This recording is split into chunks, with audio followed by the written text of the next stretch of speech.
غریب شہر ترستا ہے ایک نوالے کو، امیر شہر کے کتے بھی راج کرتے ہیں۔ ناظرین السلام علیکم، میں ہوں ادریس عمران رانا، آپ دیکھ رہے ہیں یوٹیوب فیس بک چینل اپنا بھکر۔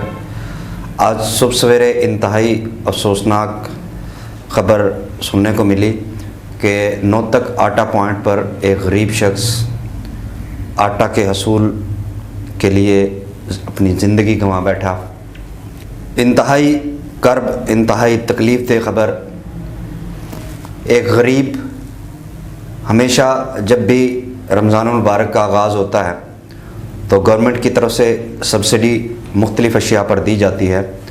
اس بار پنجاب حکومت نے فیصلہ کیا کہ رمضان بازار نہیں لگائے جائیں گے، صرف آٹے پر سبسڈی دی جائے گی، اور مختلف جو غریب لوگ ہیں بس کے پروگرام میں جو لوگ شامل ہیں ان کو جو ہے وہ مفت آٹا تقسیم کیا جائے گا۔ اور مفت آٹا کے لیے بھکر میں مختلف جگہ پر جو ہے وہ پوائنٹس بنائے گئے، جہاں پر روزانہ جو ہے وہ ہزاروں کی تعداد میں لوگوں کی لمبی لائنیں لگی ہوتی ہیں اور وہ آٹا کے حصول کے لیے ذلیل و خوار ہوتے ہیں۔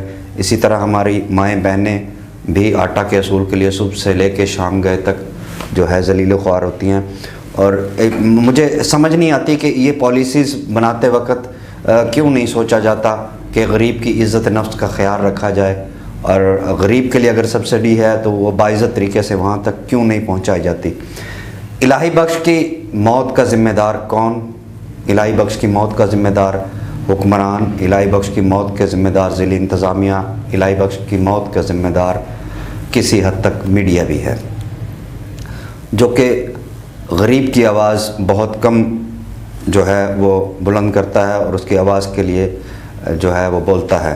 بھکر شہر میں انتہائی کم ٹرکنگ پوائنٹس ہیں جہاں سے آٹا کے حصول کے لیے 2 سے 3 ٹرکنگ پوائنٹ ہیں جہاں سے آٹا کے حصول جو ہے وہ ممکن ہے، اور وہاں ہم دیکھتے ہیں کہ روزانہ ہزاروں کی تعداد میں صبح سویرے غریب لوگ جو دیہڑی دار لوگ ہیں وہ اپنی دیہاڑی جو ہے وہ ختم کر کے بیچارے 500-600 سے دیہاڑی کماتے ہیں، وہ آٹا کے حصول کے لیے اس کو چھوڑنا پڑتا ہے، اور وہ مفت آٹا کے حصول کے لیے سارا دن لائنوں میں کھڑے ہو کے وہ آٹا جو ہے لیتے ہیں۔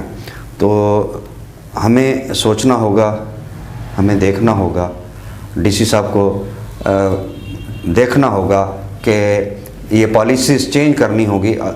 آٹے کے حصول کے لیے عام شخص کو آٹے کا حصول ممکن ہو، بآسانی طریقے سے ممکن ہو۔ ضلع انتظامیہ نے 200 کے قریب مختلف دکانداروں کو جو ہے وہ ٹریننگ بھی کروائی کہ انہیں جو ہے نا آٹا فراہم کیا جائے گا، اور وہاں سے عام دکانداروں سے یہ لوگ جو ہے وہ آٹا بآسانی حاصل کر سکیں گے، مگر ناممکن وجوہات کی بنا پر ابھی تک، آج تیسرا روزہ ہے، ابھی تک ان دکانداروں کو آٹا کی فراہمی نہیں دی گئی اور انہیں آٹا فراہم نہیں کیا گیا۔ اس کے پیچھے کون سے ہاتھ کار فرما ہیں؟ ڈی سی صاحب کتنے لوگوں کی اور جانیں جائیں گی؟ خدا را آٹے کا حصول آسان بنائیے۔ بہت شکریہ۔